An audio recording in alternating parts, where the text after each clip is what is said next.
Good morning everybody. Today I am presenting slide number 8 and history given was 32-year female with asymptomatic nodule in anogenital region.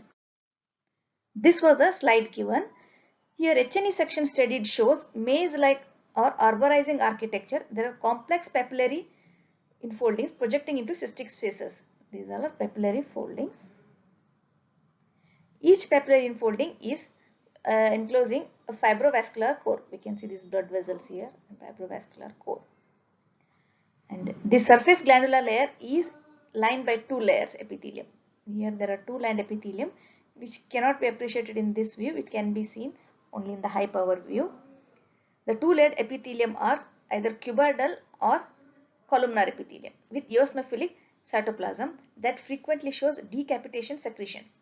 The inner layer contains myepithelial cells. Here only the inner layer contains myepithelial cells with small oval hyperchromatic nuclei.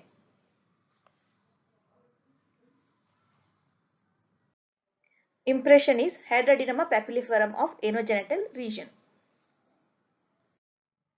Coming to review of literature, the papillary hydradenoma is a slow-growing benign vulvar tumor that usually presents as a small well-circumscribed nodule covered by normal skin. Traditionally, this tumor has been regarded as of sweat gland derivation. However, its close morphological and immunohistochemical similarity with intraductal papilloma of breast and nipple adenoma suggests an origin from ectopic mammary tissue.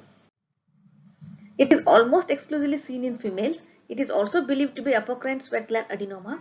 These tumors develop after puberty, particularly in Caucasians, and are almost exclusively in the anogenital region of middle-aged women. Some authors believe them to be derived from anogenital mammary-like glands, which are a normal constituent of the anogenital area. Anogenital mammary-like glands are histopathologically very similar, if not identical, to those seen in the breast. The covering epithelium usually remains intact but may become ulcerated and allow red, fleshy adenomatous tissue to protrude through the defect. Such lesions may bleed on contact and may clinically mimic carcinoma. The tumors lie deep in the dermis or subcutaneous tissue, have no connection with the epidermis, and are clearly delineated from the surrounding tissue by a layer of compressed connective tissue. Clinical features. Most patients are middle-aged premenopause women. That is, age range can be from 20 to 89 years, but most predominantly seen in middle-aged women. The usual location is labia majora and the outer layer lateral surface of labia minora. Uncommon sites include perianal regions, clitoris, and foci.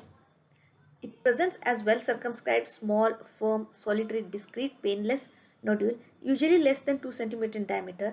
Exceptionally, it can be up to 8 cm in diameter. They may become tender. Neglected lesions may enlarge, ulcerate, and bleed and clinically simulate carcinoma. Some cases get infected and form an abscess. Human papillomavirus does not appear to play a role. Malignant change is rare.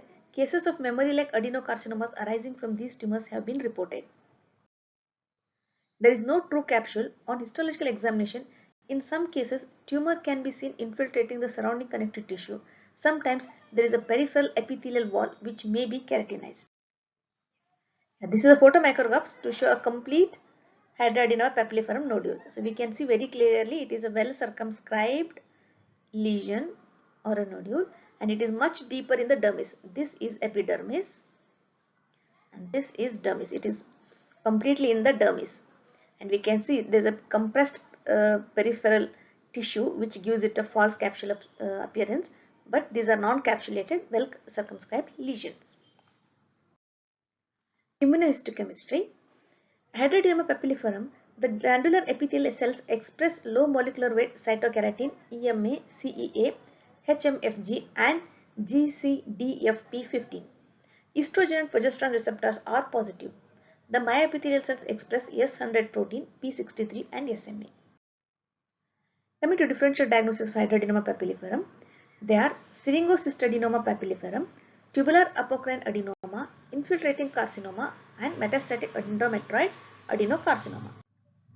Now, syringocystadenoma papilliferum, also known as papillary syringadenoma, is a warty tumor of scalp, neck, and face that occurs at any age. Slow growing or a recent change in an apparent birthmark. 1/3 have adjacent nevus sebaceous, 10% of adjacent basal cell carcinoma, and eccrine syringofibroadenoma is with prominent fibrous stroma. Syringocystadenocarcinoma papilliferum is its malignant counterpart. This is a photomicrograph of syringocystadenoma papilliferum. This is glandular papillary proliferation connected to skin surface with dense plasma infiltrate. So positive stains here are plasma cells like immunoglobulin A plus immunoglobulin G. Coming to tubular apocrine adenoma, it is benign dermal adnexal neoplasm of apocrine derivation. Most common location is scalp, typically in women. Male to female ratio is 1:2. Also called as apocrine adenoma, tubular-papillary head adenoma, and papillary tubular adenoma. Associated with organoid nevus or nevus sebaceous of Jadrosson and Syringocystadenoma papilliferum. Rarely occurs in nose, eyelid, leg, trunk, axilla, chest, external erythematous, cheek or vulva.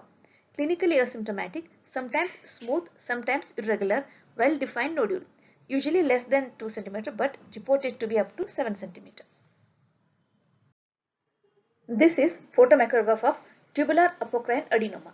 Here positive stains are EMA CAM 5.2 for luminal surface of tubules, CEA also for luminal surface of tubules, SMA for outer tubules, and GCDFP15 for focal diffuse cytoplasmic, CK7 S100 for myepithelial layer. Other differentials are infiltrating carcinoma.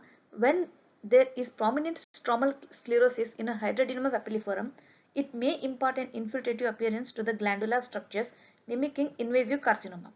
Two-layered epithelium including P63 positive myopithelial cells supports the diagnosis of hydradenoma papilliferum and rules out malignancy. Last is metastatic endometrioid adenocarcinoma.